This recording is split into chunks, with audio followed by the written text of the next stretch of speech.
ക്രിസ്തുനാഥനൻ സ്വന്തമായി തീർന്നു. പൂർവിയെ ജയിച്ച ക്രിസ്തുനാഥനൻ സ്വന്തമായി തീർന്നു. ഉയർത്തെഴുന്നേറ്റു.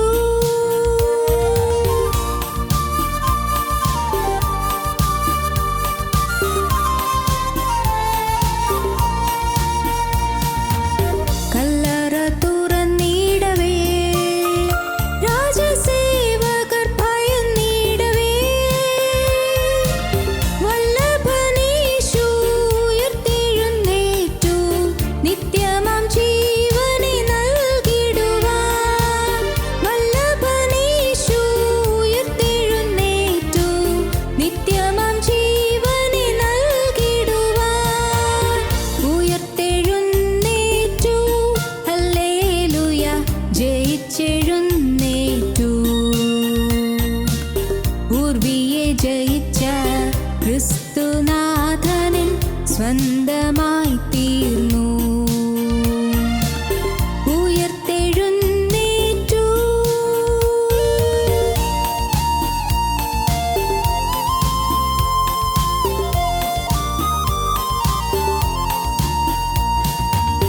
മരണമേ വിഷമെവിടെ? പാതാളമേ ജയമെവിടെ? മരണത്തെ ജയിച്ചവൻ ഉയർത്തെഴുന്നേറ്റു. പാതാള വൈരിയെ ജയിച്ചവനായി മരണത്തെ ജയിച്ചവൻ ഉയർത്തെഴുന്നേറ്റു. പാതാള വൈരിയെ ജയിച്ചവനായി ഉയർത്തെഴുന്നേറ്റു. ഹല്ലേലൂയ, ജയിച്ചെഴുന്നേറ്റു. പൂർവിയെ ജയിച്ച ക്രിസ്തുനാഥനൻ സ്വന്തമായി തീർന്നു. ഉയർത്തെഴുന്നേറ്റു.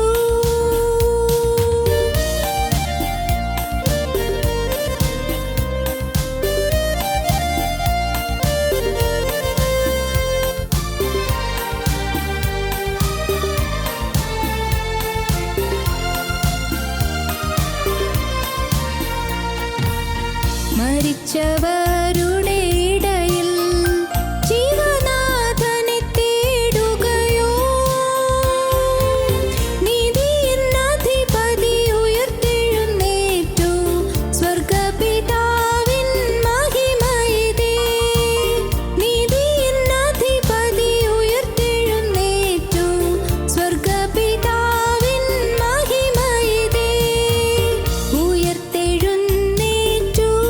ഹല്ലേലൂയ, ജയിച്ചെഴുന്നേറ്റു. പൂർവിയെ ജയിച്ച ക്രിസ്തുനാഥനൻ സ്വന്തമായി തീർന്നു.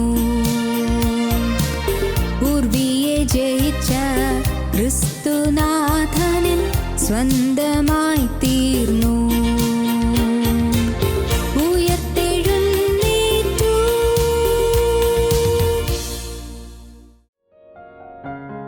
ഞങ്ങളും ക്രൂശിക്കപ്പെട്ട ക്രിസ്തുവിനെ പ്രസംഗിക്കുന്നു. സ്തോത്രം. ദൈവം നമുക്ക് സ്വാതന്ത്ര്യം വാഗ്ദത്തം ചെയ്യുന്നു. സ്വാതന്ത്ര്യം ദൈവത്തിൻ്റെ വാഗ്ദത്തമാണ്. വാഗ്ദത്തം നാം വാങ്ങിക്കണം. കർത്താവ് വാഗ്ദത്തം തന്നു കഴിഞ്ഞിട്ടുണ്ട്. പ്രോമിസുണ്ട്, വാഗ്ദത്തമുണ്ട്. അത് നാം അവകാശപ്പെട്ട് ചെന്ന് കർത്താവിൻ്റെ അടുക്കൽ കൈനീട്ടി വാങ്ങണം. അതിന് മറ്റൊന്നും നിങ്ങൾ ചെയ്യേണ്ടെന്ന് ഞാൻ വീണ്ടും പറയട്ടെ. ഒന്നും ചെയ്യണ്ട. ദൈവത്തിന് സ്തോത്രം. ഞാൻ ഒരു അത്ഭുത പ്രവൃത്തി ചെയ്യുന്നയാളുടെ പോകേണ്ട ആവശ്യമില്ല. അതും വേണ്ട. ഇന്ന് പല സുവിശേഷം എന്ന് പറഞ്ഞ് നടക്കുന്ന പല കാര്യങ്ങളിലും കുറേ അത്ഭുത പ്രവൃത്തികളൊക്കെ നടക്കുന്നുണ്ടല്ലോ. എന്തുകൊണ്ടോ എനിക്ക് അതിനോടൊന്നും അത്ര താല്പര്യം തോന്നുന്നില്ല. അതൊക്കെ ഒരു തരം കൺകെട്ട് വിദ്യ പോലെ എന്നൊക്കെ പറയുകയാണെങ്കിൽ പറയാം. ഒരു തരം സൈക്കോളജിക്കൽ ഫീച്ചർ എന്നേ ഞാൻ കാണുന്നുള്ളൂ. അതൊന്നും ദൈവികമല്ല. അങ്ങനെയാണെങ്കിൽ ദൈവികമാണെങ്കിൽ അങ്ങനെ രോഗസൗഖ്യം കൊടുക്കാൻ ഒരാൾക്ക് അങ്ങനെ ഒരു കഴിവുണ്ടെങ്കിൽ ഒരു കാര്യം ചെയ്യണം. തീർച്ചയായിട്ടും ഹോസ്പിറ്റലിൽ പോകണം. നല്ല ഏതെങ്കിലും RCCയിലോ അല്ലെങ്കിൽ അമല ഹോസ്പിറ്റലിലോ ഒക്കെ ചെന്ന് ക്യാൻസർ രോഗികളുടെ മേലൊക്കെ കൈ വയ്ക്കണം. ചെയ്യാമല്ലോ, സൗകര്യമല്ലേ. കർത്താവ് രോഗസൗഖ്യം തരുമെന്നല്ലേ പറയുന്നത്. ഈ പറയുന്നതെല്ലാം ഒരു തരം ആത്മീയ വഞ്ചനകളാണ്. ആത്മീയത്തിൻ്റെ മുഖച്ഛായയുള്ള വഞ്ചനകളാണ്. അതിലൊന്നും നാം പെട്ടുപോകരുത്. നാം നിർമ്മല വചനം കേൾക്കുക. നിർമ്മല വചനം, നിഷ്കലക വചനം, ക്രിസ്തുവിൻ്റെ വചനം. ക്രിസ്തുവിൻ്റെ വചനം കേൾക്കുമ്പോൾ അപ്പോഴാണ് ക്രിസ്തു വന്ന് നമുക്ക് സ്വാതന്ത്ര്യം തരുന്നത്. ക്രിസ്തു സ്വാതന്ത്ര്യം തരുന്നു. ക്രിസ്തു നമുക്ക് സ്വാതന്ത്ര്യം തരുന്നു. നമ്മൾ മനസ്സ് വിമിഷ്ടപ്പെടുന്ന കാര്യങ്ങളുണ്ട്, മനസ്സ് വീർപ്പ് മുട്ടുന്ന കാര്യങ്ങളുണ്ട്, എങ്ങനെ മുന്നോട്ട് പോകുമെന്നറിയാതെ വിഷമിക്കുന്ന കാര്യങ്ങളുണ്ട്. എന്താ ആകമാനം ഒരു അസ്വസ്ഥത, ഒരു മുന്നോട്ട് പോകാനൊരു വഴി കാണുന്നില്ല. അങ്ങനെ വിഷമിക്കുന്ന സമയത്ത് നിങ്ങൾ ക്രിസ്തുവിനെ വിളിക്കൂ. കഷ്ടകാലത്ത് നീ എന്നെ വിളിച്ചപേക്ഷിക്കുക, ഞാൻ നിന്നെ വിടുവിക്കുകയും നീ എന്നെ മഹത്വപ്പെടുത്തുകയും ചെയ്യും. സംഘത്തിന് 50-15. കഷ്ടകാലത്ത് നീ എന്നെ വിളിച്ചപേക്ഷിക്കുക, ഞാൻ നിന്നെ വിടുവിക്കാം, നീ എന്നെ മഹത്വപ്പെടുത്തും. ദൈവം നമ്മുടെ സങ്കേതവും ബലവുമാകുന്നു. കഷ്ടങ്ങളിൽ അവൻ ഏറ്റവും അടുത്ത തുണയായിരിക്കുന്നു. The very present help in the time of trouble. God is my refuge and strength. He is the very present help in the time of trouble. നിൻ്റെ കഷ്ടതയിൽ ഞാൻ നിൻ്റെ അടുത്ത തുണയാണ്. അതുകൊണ്ട് ഭൂമി മാറിപ്പോയാലും, പർവ്വതങ്ങളിൽ സമുദ്രത്തിൽ വീണാലും, അതിൽ വെള്ളം ഇരച്ച് കലങ്ങിയാലും, അതിന് കോപം കൊണ്ട് പർവ്വതങ്ങൾ കുലുങ്ങിയാലും നാം ഭയപ്പെടുകയില്ല. സ്തോത്രം. എന്ത് സംഭവിച്ചാലും ഞാൻ പേടിക്കുകയില്ല. എന്തുകൊണ്ട്? ദൈവം സങ്കേതവും ബലവുമാണ്. ആ ബലമുള്ള കോട്ടയ്ക്കകത്താണ് നിൽക്കുന്നത്. ദൈവത്തിൻ്റെ സംരക്ഷണ ഭിത്തിക്കുള്ളിലാണ് നിൽക്കുന്നത്. ഇത് നാം ആരിൽ നിന്നും ചോദിച്ച് മേടിച്ച് അറിയേണ്ട കാര്യമല്ല. നാം തന്നെ അനുഭവിക്കണം. വേറെ ആരെയും നിങ്ങൾ നോക്കണ്ട. ഞാൻ പറയും, ഇത് നിങ്ങൾക്ക് തന്നെ അനുഭവിക്കാൻ സാധിക്കും. മുട്ടിപ്പായിട്ട് പ്രാർത്ഥിക്കുക. ലൂക്കോസിന് ശേഷം 12-ാം അധ്യായത്തിൽ ആദ്യത്തെ പാരഗ്രാഫ് വായിക്കൂ. ആദ്യത്തെ പാരഗ്രാഫ്, അതിൽ ഒരു സ്ത്രീ പറയുന്നത്, പ്രതിയോഗിയോട് പ്രതിക്രിയ ചെയ്ത് ന്യായം പാലിച്ചു തരണമേ. വായിക്കും. മടുത്തു പോകാതെ എപ്പോഴും പ്രാർത്ഥിക്കണമെന്നുള്ളതിന് അവൻ അവരോട് ഒരു ഉപമ പറഞ്ഞത്, ദൈവത്തെ ഭയവും മനുഷ്യനെ ശങ്കയുമില്ലാത്ത ഒരു ന്യായാധിപൻ ഒരു പട്ടണത്തിലുണ്ടായിരുന്നു. ആ പട്ടണത്തിൽ ഒരു വിധവയും ഉണ്ടായിരുന്നു. അവൾ അവൻ്റെ അടുക്കൽ ചെന്ന്, എൻ്റെ പ്രതിയോഗിയോട് പ്രതിക്രിയ നടത്തി രക്ഷിക്കണമേ എന്ന് പറഞ്ഞു. അവന് കുറേ കാലത്തേക്ക് മനസ്സില്ലായിരുന്നു. പിന്നെ അവൻ, എനിക്ക് ദൈവത്തെ ഭയവും മനുഷ്യനെ ശങ്കയുമില്ല എങ്കിലും വിധവ എന്നെ അസഹ്യമാക്കുന്നതുകൊണ്ട് ഞാൻ അവളെ പ്രതിക്രിയ നടത്തി രക്ഷിക്കും, അല്ലെങ്കിൽ അവൾ ഒടുവിൽ വന്ന് എന്നെ മുഖത്തടിക്കുമെന്ന് ഉള്ളുകൊണ്ടു പറഞ്ഞു. അനീതിയുള്ള ന്യായാധിപൻ പറയുന്നത് കേൾപ്പീൻ. ദൈവമോ രാപ്പകൽ തന്നോട് നിലവിളിക്കുന്നതിൻ്റെ വ്രതന്മാരുടെ കാര്യത്തിൽ ദീർഘക്ഷമയുള്ളവനാകയാൽ അവരെ പ്രതിക്രിയ നടത്തി രക്ഷിക്കുകയില്ലയോ? ദൈവമോ രാപ്പകൽ തന്നോട് നിലവിളിക്കുന്ന തൻ്റെ വ്രതന്മാരുടെ കാര്യത്തിൽ ദീർഘക്ഷമയുള്ളവനാകയാൽ, ചില പുസ്തകത്തിൽ ദീർഘക്ഷമയുള്ളവനായാലും എന്നാണ്, ദീർഘക്ഷമയുള്ളവനാകയാൽ അവരെ പ്രതിക്രിയ നടത്തി രക്ഷിക്കുകയില്ലയോ? ദൈവം പ്രതിയോഗിയോട് പ്രതിക്രിയ ചെയ്ത് ന്യായം പാലിച്ചു തരും. പ്രതിയോഗി പിശാചാണ്. നിങ്ങളുടെ പ്രതിയോഗിയായ പിശാച് അലർന്ന സിംഹം എന്ന പോലെ ആരെ ഒഴുകേണ്ടതെന്ന് തിരിഞ്ഞ് ചുറ്റി നടക്കുന്നു. പ്രതിയോഗി പിശാചാണ്. ഈ പ്രതിയോഗിയോട് പ്രതിക്രിയ ചെയ്ത് ന്യായം പാലിച്ചു തരണമേ. വിധവ പ്രാർത്ഥിക്കുകയാണ്. പ്രതിയോഗിയോട് പ്രതിക്രിയ ചെയ്ത് ന്യായം പാലിച്ചു തരണമേ. ഞാൻ വിധവയാണ്, ആണും തുണുമില്ല, ഞാൻ വിഷമിക്കുകയാണ്, എനിക്ക് വേണ്ടി വാക്ക് പറയാൻ ആരുമില്ല. പ്രതിയോഗി എന്നെ ഉപദ്രവിക്കുന്നു, അവൻ എന്നെ ശല്യപ്പെടുത്തുന്നു, അവൻ എന്നെ ഉപദ്രവിക്കുന്നു. പ്രതിയോഗിയോട് പ്രതിക്രിയ ചെയ്ത് ന്യായം പാലിച്ചു തരണമേ. ന്യായാധിപൻ്റെ അടുക്കൽ ചെന്ന് പറയുകയാണ്. ന്യായാധിപൻ പക്ഷേ മനുഷ്യനല്ലേ. അദ്ദേഹത്തിന് ചിലപ്പോൾ പല പല കാരണങ്ങളാൽ അദ്ദേഹത്തിന് സന്മനസ് തോന്നിയില്ല എന്ന് വരാം. പല കാരണങ്ങളിൽ എന്തുവാകട്ടെ, ചിലപ്പോൾ പല ന്യായാധിപന്മാരും അങ്ങനെയൊക്കെയുള്ളൊരു കാണുമായിരിക്കും. വേദവസം പറയുന്നത് ആ ന്യായാധിപൻ കരുണ തോന്നിയില്ല. പക്ഷേ കർത്താവ് പറയുന്നു, ദൈവമോ രാപ്പകൽ തന്നോട് നിലവിളിക്കുന്ന തൻ്റെ വ്രതന്മാരുടെ കാര്യത്തിൽ ദീർഘക്ഷമയുള്ളവനാകയാൽ അവരെ പ്രതിക്രിയ നടത്തി രക്ഷിക്കുകയില്ലയോ? പ്രതിയോഗിയോട്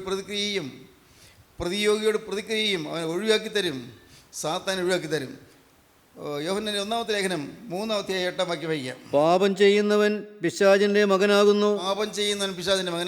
പിശാച് ആദ്യം മുതൽ പാപം ചെയ്യുന്നുവല്ലോ. പിശാചിന്റെ പ്രവൃത്തികളെ അഴിപ്പാൻ തന്നെ ദൈവപുത്രൻ പ്രത്യക്ഷനായി. പിശാചിന്റെ ബന്ധനങ്ങൾ അഴിക്കാനാണ് കർത്താവ് വന്നത്. സ്തോത്രം. യെശയ്യാ 60:1 വായിക്കുക. പിശാചിന്റെ ബന്ധനങ്ങൾ അഴിക്കാനാണ് കർത്താവ് വന്നത്. യേശുക്രിസ്തു വന്നത് അതിനുവേണ്ടി മാത്രമാണ്. പിശാചിൻ്റെ ബന്ധത്തിൽപ്പെട്ട് നട്ടം തിരിയുന്ന അനേകായിരങ്ങളുണ്ട്, ലക്ഷോപലക്ഷങ്ങളുണ്ട്, കോടാനുകോടികളുണ്ട്. ഈ പിശാചിൻ്റെ ബന്ധത്തിൽ അകപ്പെട്ടതുകൊണ്ടാണ് കടം വന്ന് കയറുന്നത്. പാവം മൂലം പിശാചിൻ്റെ ബന്ധം വന്നു, കടം വന്ന് കയറുന്നു. വീട്ടുകാർക്ക് കാണുന്നില്ല, എന്ത് ചെയ്യും? ഞാൻ ആദ്യം പറഞ്ഞതുപോലെ കയ്യിൽ കിട്ടുന്നത് ഒന്നും തങ്ങുന്നില്ല, ചോർന്നു പോകുന്നു, കൈ ചോർന്നു പോകുന്നു. കൈക്ക് ചോർച്ചയുണ്ടായിട്ടല്ല, ഓരോരോ കാര്യം വരുന്നു. വരുമാനത്തേക്കാൾ കൂടുതൽ ചിലവ് വരുന്നു, മാർഗം കാണുന്നില്ല, തീർക്ക മാർഗം കാണുന്നില്ല. പിശാച് മനുഷ്യൻ ഇങ്ങനെ പലവിധത്തിൽ ഉപദ്രവിക്കുന്നു. വായിച്ചേ. എളിയവരോട് സദ്വർത്തമാനം ഘോഷിപ്പാൻ യഹോവ എന്നെ അഭിഷേകം ചെയ്തിരിക്കൊണ്ട് യഹോവയായ കർത്താവിൻ്റെ ആത്മാവ് എൻ്റെ മേലിരിക്കുന്നു. കർത്താവായ യേശു ക്രിസ്തു ജനിക്കുന്നതിന് 750 കൊല്ലം മുമ്പ് യെശയ്യാവ് പറയുകയാണ്, എളിയവരോട് സദ്വർത്തമാനം ഘോഷിപ്പാൻ ദൈവം എന്നെ അയച്ചിരിക്കുന്നു. ദൈവത്തിൻ്റെ ആത്മാവ് എൻ്റെ മേലുണ്ട്. ഹൃദയം തകർന്നവരെ മുറികെട്ടുവാനും ഹൃദയം തകർന്നവരെ മുറി കെട്ടുന്നു. തടവുകാർക്ക് വിടുതലും തടവിൽ കിടക്കുന്നവർക്ക് മോചനം നൽകുന്നു. ബദ്ധന്മാർക്ക് സ്വാതന്ത്ര്യം അറിയിപ്പാനും ബന്ധനത്തിലിരിക്കുന്നവർക്ക് സ്വാതന്ത്ര്യം അറിയിക്കുന്നു. യഹോവയുടെ പ്രസാദ വർഷവും ദൈവത്തിൻ്റെ പ്രസാദവർഷം ദൈവം പ്രസാദിക്കുന്ന കാര്യം അറിയിക്കുന്നു. നമ്മുടെ ദൈവത്തിൻ്റെ പ്രതികാര ദിവസവും പ്രസിദ്ധമാക്കുവാനും വചനം അനുസരിക്കുന്നില്ലെങ്കിൽ അവർക്ക് പ്രതികാരം വരുമെന്നുള്ളത് അവരെ അറിയിക്കുന്നു. ദുഃഖിതന്മാരെയൊക്കെയും ആശ്വസിപ്പിപ്പാനും ദുഃഖിതന്മാരൊക്കെയും ആശ്വസിപ്പിക്കുന്നു.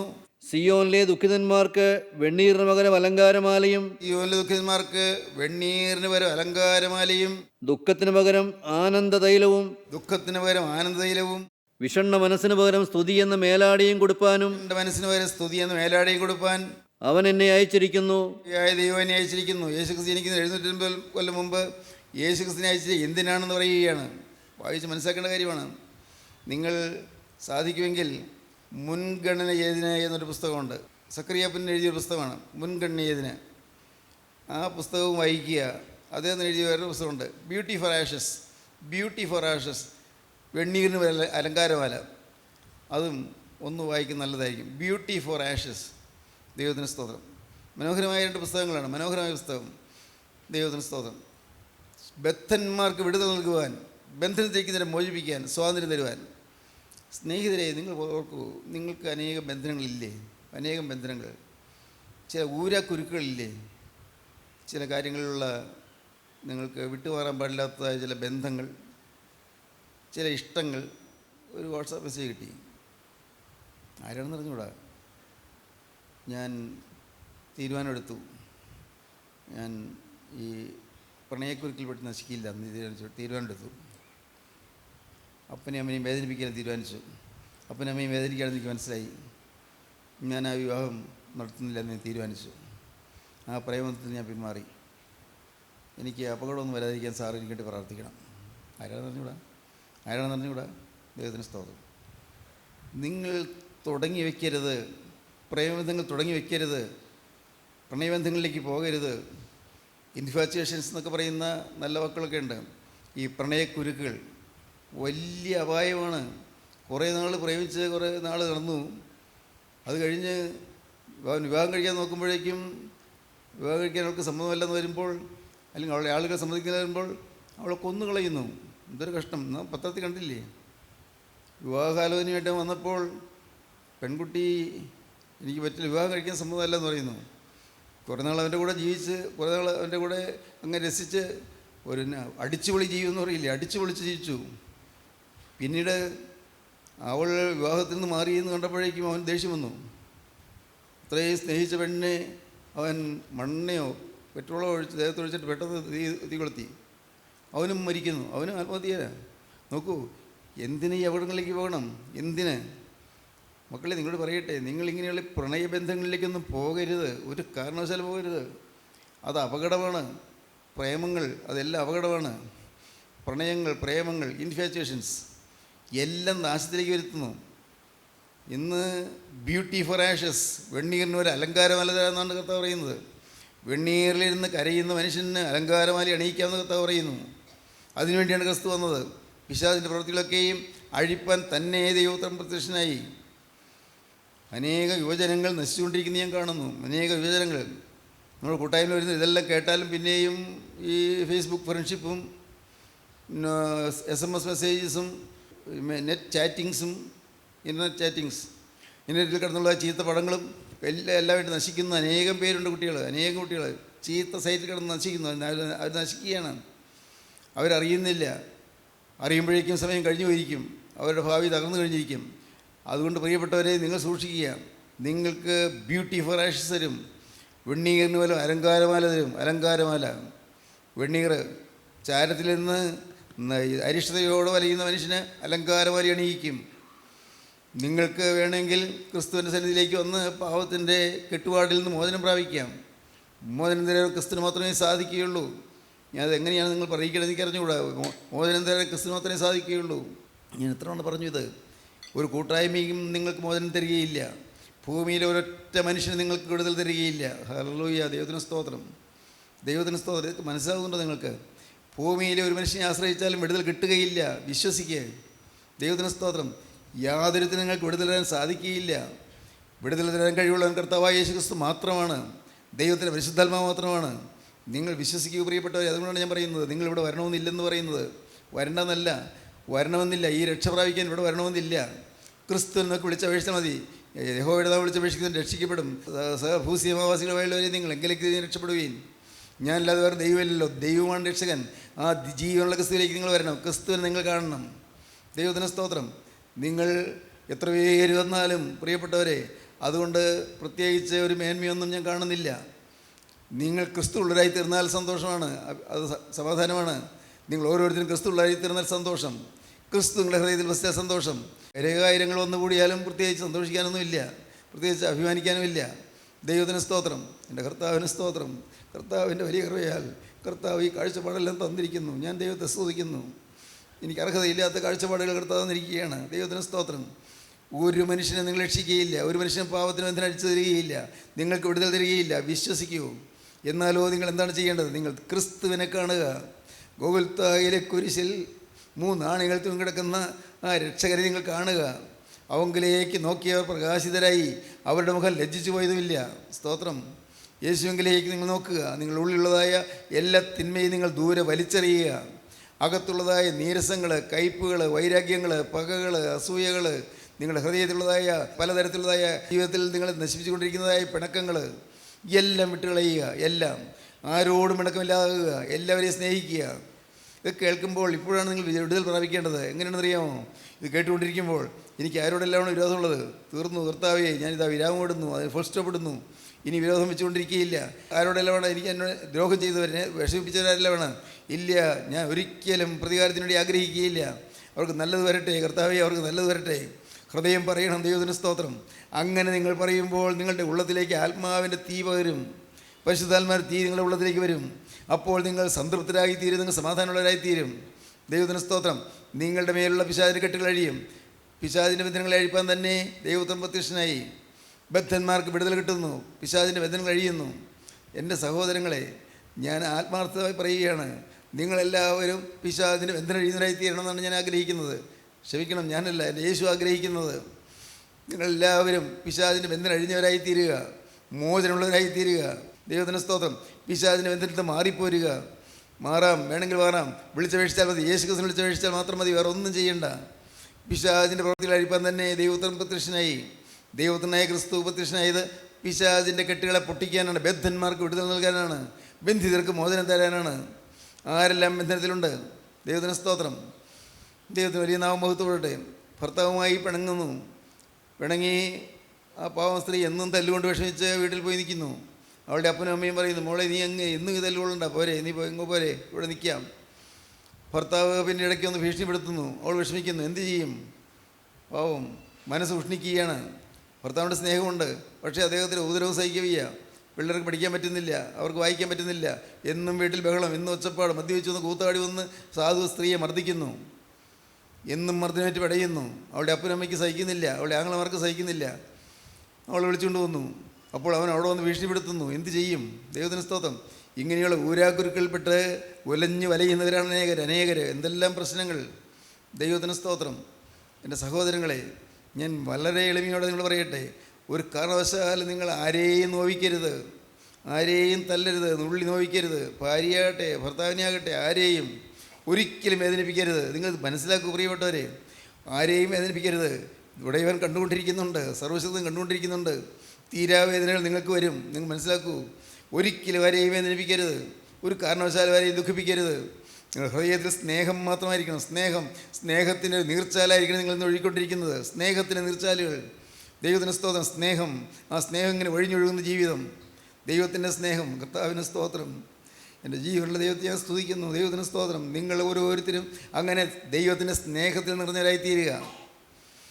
നിങ്ങൾ ആർക്കെങ്കിലും രൂപ കൊടുക്കാനുണ്ടെങ്കിൽ നിങ്ങൾ പക്ഷേ ഇപ്പോൾ കൊടുക്കാൻ കഴിയില്ല. നിങ്ങൾ വിനയപൂർവ്വം ചെന്ന് പറയണം, ക്ഷമിക്കണം കേട്ടോ, ഞാൻ എങ്ങനെയും തന്നുകൊള്ളാം, എന്നോട് ക്ഷമിക്കണം. ഞാൻ തീർച്ചയായിട്ടും നിങ്ങളുടെ ആവശ്യം എനിക്ക് മനസ്സിലാകുന്നുണ്ട്. നിങ്ങൾ മോളെ കെട്ടിക്കാനുള്ള ചെയ്യുന്ന രൂപയാണെന്ന് എനിക്കറിയാം. പക്ഷേ എന്ത് ചെയ്യാം, ഞാൻ ശ്രമിച്ചിട്ട് സാധിക്കുന്നില്ല. ഞാൻ എന്ത് മുഴുവൻ വിറ്റിട്ടാണെങ്കിലും ഞാൻ ചെയ്തുകൊള്ളാം, എല്ലാം ഞാൻ തീർത്തുകൊള്ളാം. എനിക്കൊരു മാപ്പ് തരണം, കുറച്ചൊരു സാവധാനം തരണം എന്നേ പറയാവൂ. അല്ലാതെ ഈ കെട്ടിടമൊക്കെ ഞങ്ങൾ പണിതിട്ടുണ്ട്, ഇതൊക്കെ പൊടിച്ചോണ്ട് നോക്കോ, നിങ്ങൾ തന്ന രൂപ ഉണ്ടായി കെട്ടിടമെന്ന് പറയുന്നതൊക്കെ എന്തോരം ഭയങ്കരമായ മഹാപരാധമാണ്. ഈ കെട്ടിടം നിങ്ങൾ കണ്ടില്ലേ, ഈ കെട്ടിടമൊക്കെ പണിത് നിങ്ങൾ തന്ന രൂപ കൊണ്ടാണ്, ഇതൊക്കെ പൊളിച്ചോണ്ട് വയ്ക്കുമെന്ന് പറയുന്നതൊക്കെ അഹങ്കാരമാണ്. അഹങ്കാരികളെ ദൈവം കരുണ കാണിക്കില്ല, അഹങ്കാരികളെ ദൈവം കരുണ കാണിക്കില്ല. ദൈവത്തിന് സ്തോത്രം. ഒരാൾ 35 ലക്ഷം രൂപ ഒരാൾ കടം കൊടുത്തു, നിർബന്ധിച്ച് ചോദിച്ചു മേടിച്ചു. ആ രൂപ ആളുടെ മോളെ കെട്ടിക്കുന്ന സമയത്ത് ചോദിച്ചപ്പോഴേ പറയുകയാണ്, അത് നീ അങ്ങ് മറന്നു കളഞ്ഞേരെ. എന്തൊരു കൂട്ടായ്മയിൽപ്പെട്ടവരുടെ കാര്യമായി പറയുന്നത്, കൂട്ടായ്മയിൽപ്പെട്ടവരാ, അത് മറന്നു കളഞ്ഞേരെ. ദൈവത്തിന് സ്തോത്രം. പ്രിയപ്പെട്ടവരെ, ഇങ്ങനെയെല്ലാമുള്ള ഏറ്റവും ഘോരമായ അപരാധങ്ങളിൽപ്പെട്ട് നട്ടം തിരിയുന്ന ആളുകൾ ധാരാളം പേരുണ്ട്. ഒന്ന് അനുദവിക്കൂ പ്രിയപ്പെട്ടവരെ, അനുദവിക്കൂ. വന്നുപോയ തെറ്റുകൾ ഏറ്റുപറയൂ. കൊടുക്കാനുള്ളത് കൊടുത്തു തീർക്കണമെന്ന് നിർബന്ധം നിങ്ങൾക്ക് വരൂ. കൊടുക്കാനുള്ളത് കൊടുത്തു തീർക്കണം.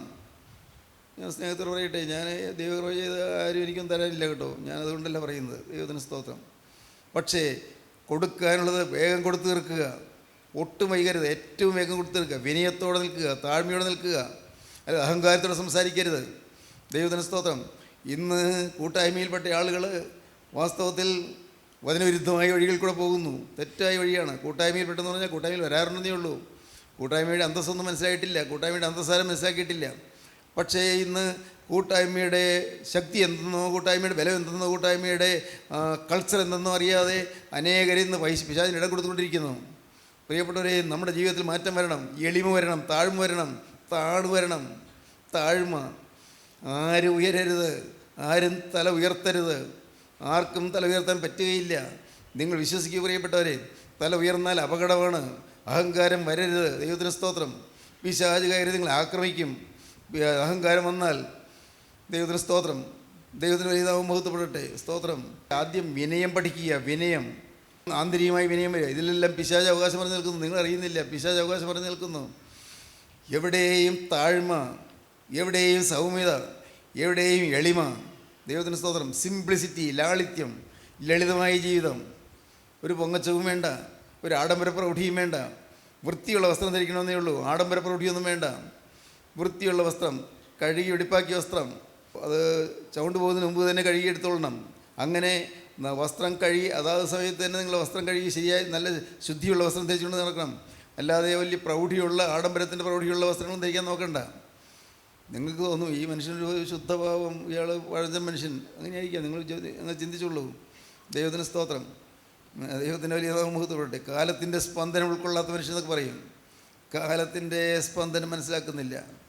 നല്ലത്. ദൈവത്തിൻ്റെ വലിയ നാമം മുഹൂർത്തപ്പെടട്ടെ. ഞാൻ ആത്മാർത്ഥമായി പറയുകയാണ്, നിങ്ങളുടെ ആഡംബര പ്രൗഢിയെല്ലാം താഴെ വയ്ക്കൂ. എന്ത് ആഡംബരം, എന്തുണ്ട്? ദൈവത്തിന് സ്തോത്രം. ഒന്ന് പറയാം, പിശാചിൻ്റെ പ്രവൃത്തികളെല്ലാം അഴിപ്പാൻ തന്നെ ദൈവത്തെ പ്രത്യക്ഷനായി. ഇന്ന് ഈ സമയത്ത് നിങ്ങൾ ഇരിക്കുന്നിടത്ത് ഇരുന്നു കൊണ്ട്, കർത്താവേ, എന്നിൽ പിശാചിൻ്റെ ബന്ധനങ്ങളുണ്ട് എന്ന് നിങ്ങൾ ദൈവത്തോട് പറയണം.